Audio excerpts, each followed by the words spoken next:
మన చిన్నప్పటి నుంచి, మనకు ఊహ తెలిసినప్పటి నుంచి మనం కలిసే ఉన్నాం సీత. చిన్నప్పటి నుంచి ఏ రోజైనా మనం సమస్యలు లేకుండా ఉన్నామా బావా? ఎప్పుడు ఏదో సమస్య, ఏదో ఒక ఎదురు దెబ్బ. పడ్డాం, లేచాం, మళ్లీ పడ్డాం, మళ్లీ లేచాం. కానీ ఏ రోజు నువ్వు నా చెయ్యొదల్లేదు, నేను నీ చెయ్యొదల్లేదు. నా కన్నీళ్లు నువ్వు తుడిచావు, నీ కన్నీళ్లు నేను తుడిచాను బావా. కలిసి నవ్వాం, కలిసి ఏడ్చాం, కలిసి తిన్నాం, కలిసి పస్తులున్నాం. సమస్యల్ని కలిసి ఎదుర్కొన్నాం, పరిష్కారాల్ని కలిసి ఎంచుకున్నాం.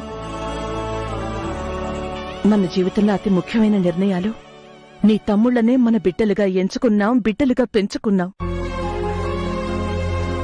మనకంటూ వేరే బిడ్డలు పుడితే మన సొంత బిడ్డలతో సమానంగా నీ తమ్ముళ్లనెక్కడ పెంచలేకపోతానోనే బెంగతో మనం అసలు పిల్లల్నే కనకూడదు అనే కఠినమైన నిర్ణయాన్ని కూడా ఇద్దరం కలిసి తీసుకున్నాం కదా బావా.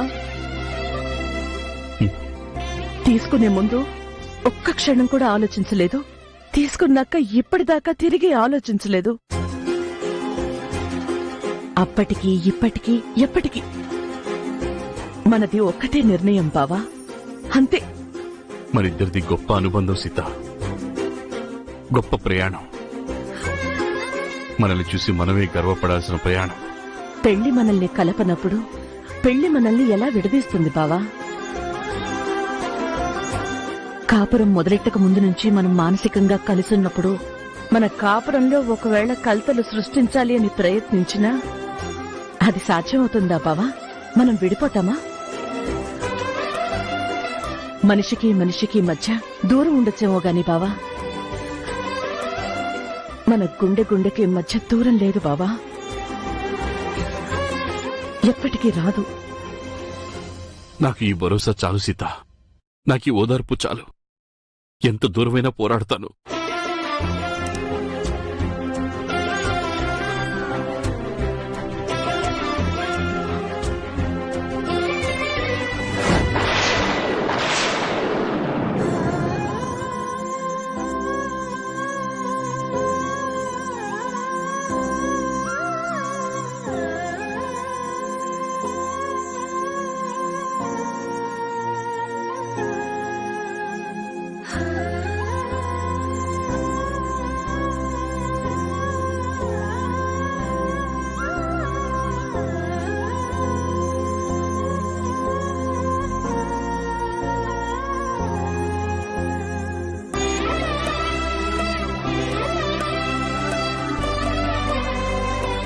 బావా, నాకు దూరం అవుతున్నానని బాధపడకో.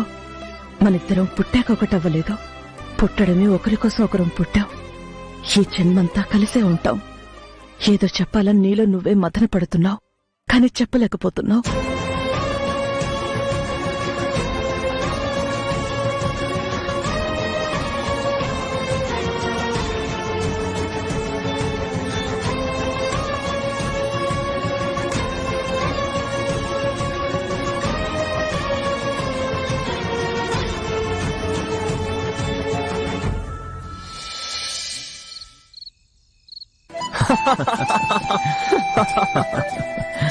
అన్నయ్య, మనం ఇన్నేళ్లు చేసిన మ్యారేజ్ డే సెలబ్రేషన్స్ వేరు, ఈ ఇయర్ చేసేది వేరు. ఫ్రెష్ గా, వెరైటీగా, గ్రాండ్ గా అదిరిపోవాలి, బ్లాస్ట్ అయిపోవాలి. అవునరా, అన్నయ్య వదిన మళ్ళీ సర్ప్రైజ్ అయ్యేలా స్పెషల్ గా ప్లాన్ చేద్దాం. చేయడం చాలా అవసరం అన్నయ్య. వదినమ్మ మొహంలో మళ్ళీ ఆ పాత ఆనందాన్ని తీసుకురావాలి. కరెక్ట్ అన్నయ్య, మధ్యలోనే వచ్చిన వాళ్ళు మధ్యలోనే పోతారు. మనకి అన్నయ్య, అమ్మ వాళ్ళే ఇంపార్టెంట్, వాళ్ళే పర్మనెంట్. లక్ష్మణ్ అన్నయ్య, నీకు తెలీదు, ఇంట్లో కారెక్కుతావు, ఆఫీసులో దిగుతావు, ఆఫీసులో కారెక్కితే ఇంటికి వస్తావు. బయట విషయాలు నీ చెవిన పడవు. కానీ నేను రోజు బజార్లో తిరుగుతూ ఉంటాను. బయట రకరకాల మనుషులు మన కుటుంబం గురించి రకరకాలుగా చండాలంగా మాట్లాడుకుంటున్నారన్నయ్య. రఘురాం రెండో పెళ్లి చేసుకున్నాడట కదా, బిడ్డను కూడా కన్నాడట కదా, వాళ్ళింట్లోనే తెచ్చి పెట్టాడట కదా. ఆ ఇంట్లో సీత పరిస్థితి దారుణం. చావలేక బతుకుతుంది. రేపో మాపో ఆ రఘురాం సీతను వదిలేస్తాడట కదా. చాలా చాలా దారుణంగా మాట్లాడుకుంటున్నారన్నయ్య. వదినమ్మ గురించి అమ్మలక్కలు మాట్లాడుకునే మాటలు విని నేను తట్టుకోలేకపోతున్నానన్నయ్య. ఊరుకోరా భరత్, ఊరుకో. బయట జనాలు అలాగే ఉంటారు. అమ్మలక్కలు అలాగే ఆడిపోసుకుంటూ ఉంటారు. మీరనుకునేది నిజం కాదు, అబద్ధం అని ఒక్కొక్కరి దగ్గరికి వెళ్లి నిరూపించుకోలేం కదా. అందుకే ఈ పెళ్లి రోజు పండగ. అందరినీ ఇన్వైట్ చేద్దాం. అందరి సమక్షంలో అన్నయ్య వదినమ్మల మ్యారేజ్ డే సెలబ్రేట్ చేద్దాం. అన్నయ్య అమ్మ ఎంత హ్యాపీగా జాలీగా ఉన్నారో వాళ్ళ కళ్ళతో వాళ్లే చూసేలా చేద్దాం. అందరి అనుమానాల్ని పటాపంచలు చేద్దాం. మన వదినమ్మ అంటే సొసైటీలో ఇంతకు ముందు ఎంత రెస్పెక్ట్ ఉందో అదే రెస్పెక్ట్ కంటిన్యూ అయ్యేలా చేద్దాం రా. లక్ష్మణ్ అన్నయ్య, మీకు గుర్తుందా మనం పాతింట్లో ఉన్నప్పుడు ఒకసారి వీధి కుక్క మన ఇంట్లోకి జ్వరపడింది. ఏం చేశాం? కొట్టి బయటికి వెళ్ళగొట్టాం. దీని పొజిషన్ కూడా అంతే. దాన్ని మనం కోపడ్డామనుకో, అసహించుకున్నామనుకో, దానికి మనం ఎక్కువ విలువిచ్చినట్టు అవుతుంది. I ignore her. That is the best punishment. గాలికి ఎగిరొచ్చిన చిత్తు కాగితం లెక్క దాని బతుకు. మళ్ళీ గాలి వీస్తే ఎగిరెళ్ళి ఎక్కడో పడుతుంది. వదిలేయండి. మనకి మన అన్నయ్య ముఖ్యం, వదినమ్మ ముఖ్యం. వాళ్ళ హ్యాపీనెస్ ముఖ్యం. అవునన్నయ్య, ఈ ఫంక్షన్ తో వదినమ్మకు తగిలిన దిష్టి పోవాలి, పీడ విరగడైపోవాలి. అన్నయ్య వదినమ్మ ఎప్పట్లా ఒకటిగా కలిసి సంతోషంగా ఉండాలి. మన కుటుంబం ఇలాగే కలిసి ఉండాలి. ఇవన్నీ జరగాలంటే today evening marriage function bumper success అవ్వాలి. అన్నీ మీరే అనేసుకుని మీరే చేసేసుకుంటే ఇక నేనెందుకురా? బర్త్డే బెలూన్ ని పెద్దదిగా ఊదడానికి గొంతు నిండా చాలా గాలి కావాలి. కానీ ఆ పెద్ద బెలూన్ ని ఉప్పుమని పేల్చేయడానికి చిన్న గుండు సుది చాలు.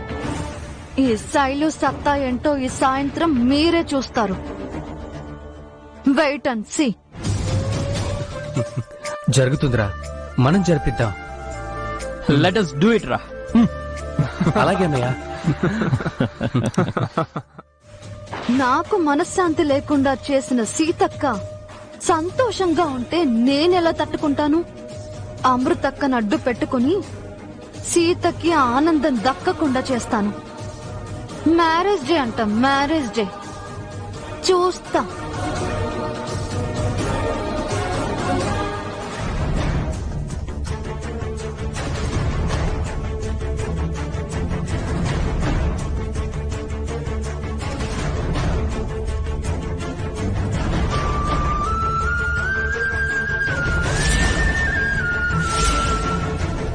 ఏంటి అమృతక్క, నిద్ర పట్టడం లేదా? ఉక్రోషంగా ఉందా? ఉక్కిరి బిక్కిరి అవుతున్నావా? ఇలాంటి నిద్ర లేని రాత్రులు ఈ ఇంట్లో నేనెన్నో అనుభవించాను తెలుసా? ఈ ఇంట్లో అందరూ ఆ సీత మనుషులే. ఏమీ తెలియనట్టు పైకి అమాయకురాల్లా నటిస్తూ తన వాళ్ళని ఉసిగొలుపుతుందా సీత? వాళ్ళు పెట్టే టార్చర్ మామూలుగా ఉండదు. పైకి సన్నని సూదులతో గుచ్చినట్టు నొప్పి తెలియనట్టు ఉంటుంది. కానీ ఒంట్లోకి దిగాక నరాలను నలిపేస్తుంది, మనసు మెలితిప్పుతుంది. మామూలుది కాదు ఆ సీత. మేక వన్నె పులి. ఆ సీత మేకవన్న పులైతే నేను ఆడపులిని. ఎలా వెంటాడాలో తెలుసు, ఎలా వేటాడాలో తెలుసు. నా ముందు ఆ సీత ఎంత, దాని బతుకెంత. నువ్వనుకున్నంత సులువు కాదక్క ఆ సీత మీద నెగ్గడం. ప్రయత్నించిన ప్రతిసారి నేను ఓడిపోయాను. ఆ సీత కింద పడ్డ పై చెయ్యి అవుతుంది. దాని టైం అలా నడుస్తుంది. ఆ సీత తలరాతని తిరగరాయడానికేగా నేనొచ్చింది. నేనొచ్చిన రోజు సీత పొజిషన్ ఏంటి, ఈ రోజు పొజిషన్ ఏంటి అది నువ్వు చూసావుగా. దాని మొగుణ్ణి లాగేసుకున్నాను, దాని పడక గదిని ఆక్రమించుకున్నాను. ఇక వీధుల్లోకి వెళ్లగొట్టడం ఒక్కటే మిగిలింది. వీధిలోకి వెళ్లగొట్టడం సంగతి తర్వాత. ముందు నీకు చేతనైతే రేపు సాయంత్రం ఆ సీత మ్యారేజ్ డే ఫంక్షన్ జడగొట్టు. ఆ వదినమ్మ గారి మరుదులందరూ కలిసి చాలా గ్రాండ్ గా పార్టీ ప్లాన్ చేస్తున్నారు. ఇళ్లలగ్గానే పండగ కాదు, తాళి కట్టగానే తల్లి కాదు. నీ మాటలు కోటలు దాటుతున్నాయక్క, కానీ నీ చేతలు గీతలు మార్చాలి కదా. ముందుకి తోస్తావనుకుంటే వెనక్కి లాగుతున్నావే. నా ముందే ఆ సీతని ఆకాశానికి ఎత్తేస్తున్నావు. కొంపతీసి నా పార్టీ అనుకున్న నువ్వు ఆ సీత పార్టీలోకి జంప్ చేయలేదు కదా. హ్మ్. ఎప్పటికీ నేను ఆ సీతకి యాంటీనే. సీతని ఆకాశానికి ఎత్తడం కాదు, మనిద్దరం కలిసి పాతాళానికి తొక్కేయాలి. సభాష్, ఇప్పుడు నువ్వు నాకు నచ్చావు. నువ్వు ఈ మాత్రం నాకు సపోర్టుగా నిలబడితే చాలు, ఆ సీతని ఫుట్బాల్ ఆడుకుంటాను. మనం చెయ్యాల్సింది ఒకటే అమృతక్క. రేపు సాయంత్రం ఆ మ్యారేజ్ డే ఫంక్షన్ జరగకూడదు. జరుగుతుంది, జరగాలి, జరిపించాలి. కానీ ఆ పార్టీలో సీత ఉండకూడదు. సీత బదులు నేనుండాలి. సీత మ్యారేజ్ డే పార్టీలో centre of the attraction, star of the evening Mrs Amrita Raghuram ఉండాలి. ఉంటుంది, పక్కా. డన్. డన్.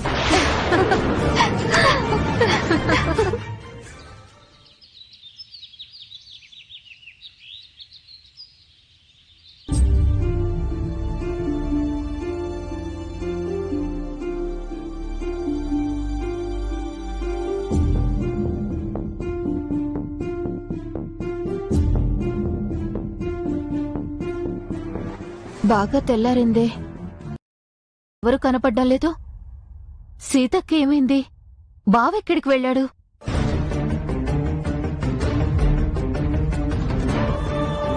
ఏమైపోయారు వీళ్ళంతా?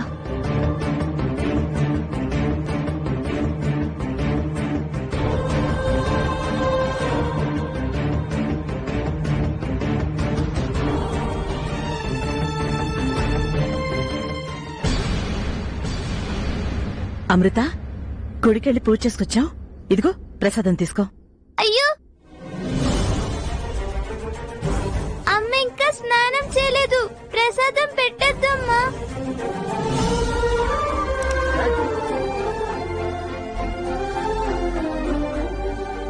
సరే, ఇక్కడ పెడతాను.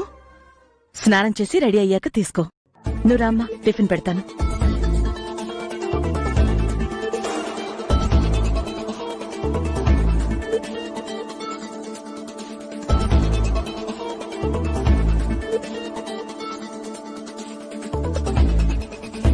బావా, ఏంటి బావా, ఏంటి నీ నాటకాలు? నన్ను రెచ్చగొడుతున్నావా? నేనేమి చేయలేననుకుంటున్నావా? ఏం మాట్లాడుతున్నావు అమృత? ఇప్పుడు నేనేం చేశాను? లేకపోతే నేను నిద్రలేచేలోపే నా కూతుర్ని తీసుకొని ఆవిడ గారితో కలిసి గుడికి వెళ్ళడం ఏంటి, పూజ చేయడం ఏంటి?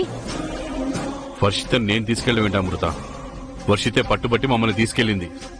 ఈరోజు మా పెళ్లి రోజు కదా, సీత పూజ చేయించింది. నీ భార్యగా ఆ సీతతో కలిసి గుడికి వెళ్తే నాకేంటి? మీ ఇద్దరు కలిసి ఇంకెక్కడికైనా ఊరేగితే నాకేంటి? కానీ నా కూతురికి తల్లిగా చలామణి అయ్యే హక్కు ఆ సీతకి ఎవరిచ్చారు? పెళ్ళై ఇన్నాళ్లైనా పిల్ల పిచ్చు లేదు ఆ సీతకు. ఓ ముద్దు ముచ్చటా లేదు. నిన్ను తండ్రిని చేసే తలరాత లేదు. ఊరువాడ ఈ సీత కర్మ ఇలాగే కాలింది. మొగుడికి వారసురాల్ని కానివ్వలేని దౌర్భాగ్యరాలు అని సీత గురించి ఫిక్స్ అయిపోయారు. అలాంటిది ఈ రోజు ఉన్న పళంగా ఆకాశం నుంచి ఊడిపడినట్టు నా కూతుర్ని పట్టేసుకొని తల్లి అన్న చుట్టరిక కలిపేసుకొని గుళ్ళు గోపురాలు తిరుగుతుంది? అందరి ముందు నా కడుపున పుట్టిన బిడ్డను తన బిడ్డగా ప్రదర్శిస్తుంటే సోద్యం చూడ్డానికి నేనేం చేతగాని దద్దమ్మని కాదు బావా. సీత నా ముందు తక్కువ చేసి మాట్లాడే తప్పెప్పటికీ చేయొద్దు అమృత. వర్షితకు నువ్వు తల్లి అయినంత మాత్రాన నాకు భార్య వైపోవు. వర్షితకు సీత తల్లి కానంత మాత్రాన నాకు భార్య కాకుండా పోదు. ఆహా, అలాగా అర్థమైంది బావా. అంటే మన ఇద్దరి మధ్య ఉండాల్సిన రహస్యాన్ని సీతకి చెప్పేశావన్నమాట. అందుకే ఆ సీతని గుడికి తీసుకువెళ్ళావన్నమాట. నేను లేకుండా చూసి విషయం మొత్తం కక్కేశావన్నమాట. నేను నిజంగా నిజం చెప్పాలనుకుంటే దానికోసం సీతను గుడికి తీసుకెళ్లి రహస్యంగా సీత చెవిలో చెప్పాల్సిన అవసరం లేదు. ఎప్పుడైనా ఎక్కడైనా నేను చెప్పగలను.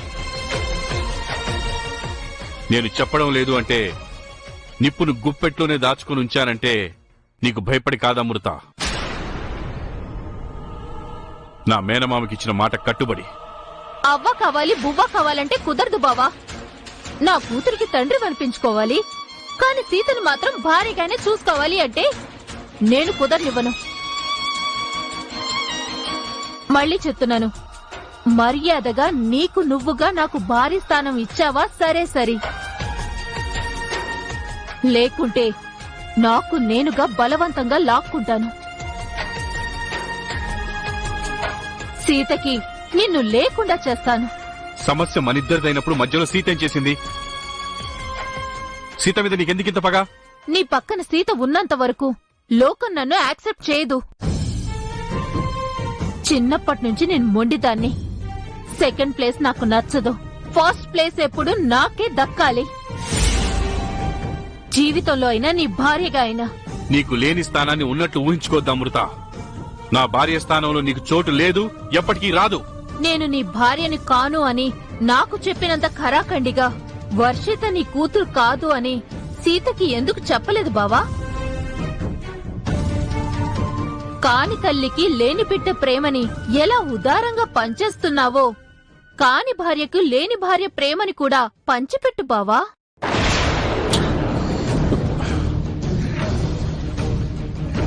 మాట్లాడవేంటి బావా? హ, ఏం మాట్లాడతావులే. నా ప్రశ్నకి సమాధానం నీ దగ్గర ఉంటే కదా, నీ సమస్యలకి నీ దగ్గర పరిష్కారం ఉంటే కదా. పరిష్కారం ఎలా అవుతుంది అమృత? నువ్వు కానిస్తే కదా. పీఠముడి వేసింది నువ్వు, సమస్యను పెంచుతోంది నువ్వు, లేని టెన్షన్ కల్పిస్తుంది కూడా నువ్వే. అవును, నీకు టెన్షన్ నేను, కానీ రిలీఫ్ ఆ సీత. కుంగిపోవాల్సింది నేను, పొంగిపోవాల్సింది ఆ సీత. అంతేగా ఆవిడ గారితో కలిసి పెళ్లి రోజు పండగ చేసుకుంటున్నావు, నీ భార్యమణిని మచ్చిక చేసుకుంటున్నావు. ఈ ఇంట్లో ఈ ఫ్యామిలీలో మీరందరూ ఒకటి, నేనొక్కదాన్ని ఒకటి. మీరందరూ అయిన వాళ్ళు సొంత వాళ్ళు, నేనొక్కదాన్ని పరాయిదాన్ని అని నాకు గుర్తు చేయడం కోసమే నీ సీతతో కలిసి ఈ పెళ్లి రోజు పండగ నీ తమ్ముళ్లతో జరిపించుకుంటున్నావా బావా? అమృత అనే ఓ పిచ్చి మాలోకం మన ఇంట్లో ఓ మూల పడుంటుంది, కాని నా పక్కన మహారాణి స్థానం నా భార్యమణి సీతా మహాలక్ష్మిది అని లోకానికి చాటింపు వేయటం కోసమే ఈ పెద్ద ఫంక్షన్ ప్లాన్ చేశావు కదా. అసలేం మాట్లాడుతున్నావు అమృత? నా సీత గురించి నేను లోకానికి టామ్ టామ్ చేయడం ఏంటి? మతుండే మాట్లాడుతున్నావా? నువ్వు నా జీవితంలోకి నిన్నగాక మొన్నొచ్చావు, అది నా మేనమామ కూతురు అన్న కృతజ్ఞత వల్ల, నీ జీవితాన్ని చక్కదిద్దాలి అన్న నా బాధ్యత వల్ల. కాని సీత నేను పుట్టినప్పటి నుంచి కలిసే ఉన్నాం, ఎప్పటికీ కలిసే ఉంటాం. మా పెళ్లి రోజు జరుపుకోవడం కొత్తగా ఈ రోజు జరగడం లేదు, ఎప్పటి నుంచో జరుపుకుంటూనే ఉన్నాం. నీకు లేని దాని గురించి నువ్వు ఆరాటపడ్డం బాధపడ్డం తప్పు కాదు అమృత. కానీ ఇంకొకళ్ళకు ఉన్న దాని గురించి అసూయపడకూడదు. ఒకే అబద్ధాన్ని 1000 సార్లు చెప్పినా అది నిజమైపోదు అమృత. నీది కానిది నీకెప్పటికీ దక్కదు, గుర్తుంచుకో.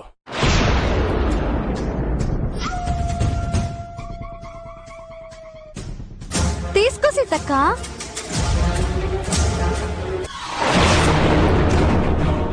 వదిన వచ్చేస్తే ఇక మనం మొదలు పెట్టడమే. ఆమె అమృత, మిస్టర్ రఘురాం గారి భార్యని. సీత ద్వారా పిల్లల్ని కనలేకపోయిన రఘురాం గారు సీత స్థానంలో నన్ను భార్యగా స్వీకరించారు. ఏడాది తిరగకుండానే నేను ఆయన్ని తండ్రిని చేశాను.